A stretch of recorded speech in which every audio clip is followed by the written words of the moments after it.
برای شروع کارمون باید حتما از یک کانسیلر استفاده کنیم. تمام سطح پلک رو کانسیلر میزنیم. کانسیلری که استفاده کردم از برند تارت سری لایت سند هست که یه مقدار روشن هست و چون تم سبک سایه‌مون یه مقدار روشن هست، بهتر زیرسازها یا کانسیلر هاتون رو یکم روشن‌تر انتخاب کنید. با یه قلم بلندر و یه کنتراست رنگی تقریبا صورتی استفاده میکنیم. از پالت سایه روز گل سهودا استفاده کردم. پلکشون رو بکشیم بالا. با قلم بلندرتون فقط توی ناحیه 3 رو مواد بذارید. زیر خط پلک رو مواد بذارید.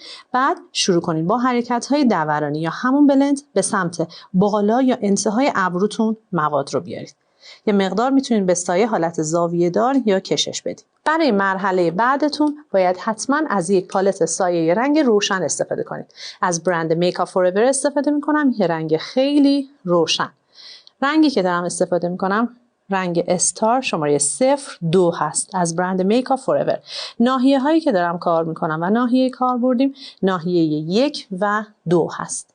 زیر خط پلک رو میزنم. یه کنتراست رنگ صورتی خیلی لایت داره بچه‌ها با قلم سرتخت. دوباره از پالت روز گلد هادا رنگ روز گلد صورتی که شاین داره، حالتهای هولوگرامی هست. قلم فلت و سرتختم رو انتخاب میکنم. مرز بین رنگ روشن و رنگ صورتی رو که زدم کامل موادم رو میذارم روی این مرز و بعد با قلم بلندر تمیزم بالای خطم رو و بین مرزهامو بلند میکنم. از برند کرکتر یه شاین و یک اکلیل سفید خیلی خوشگله بچه‌ها.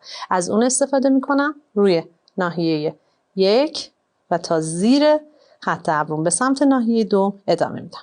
دوباره با یه قلم بلندر اضافه مواد رو از زیر پلک روی ابرو و مرز هم برمیدارم. زیبایی این سایه به داشتن یه خط چشم بلند، کشیده و پهنه. کار رو از ناحیه 1 چشم گوشه داخلیشون شروع میکنیم. یه خط چشم گوشه داخلی باریک رو میکشیم به سمت بینی، هلال کارمون به سمت ناحیه 1 و از ناحیه 1 خط چشم رو پهن میکنیم.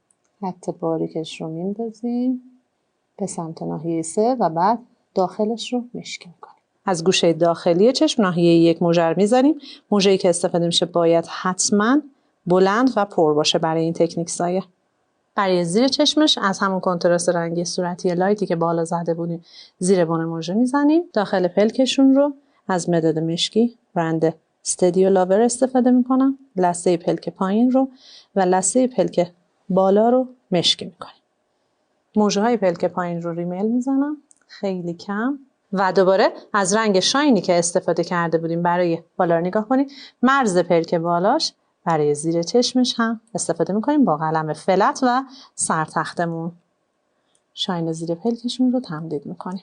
از یک سایه پودری مشکی استفاده میکنم برای زیر بن موجهشون و مرز بر موجه و دقیقاً چسبیده به این سایه های لایتمون. سایه پودری به صورت رفت و برگشت با یه قلم سرتخت زیر چشممون میزنیم. امیدوارم که کلی این سایه رو دوست داشته باشید. برام کامنت کنید اگر قراره از من بخواید که یه تکنیک سایه بهتون درس بدم و تو خیلی اون تکنیک سایه رو دوستش داری و دنبالشی چیه. برام زیر این پست کامنت کن.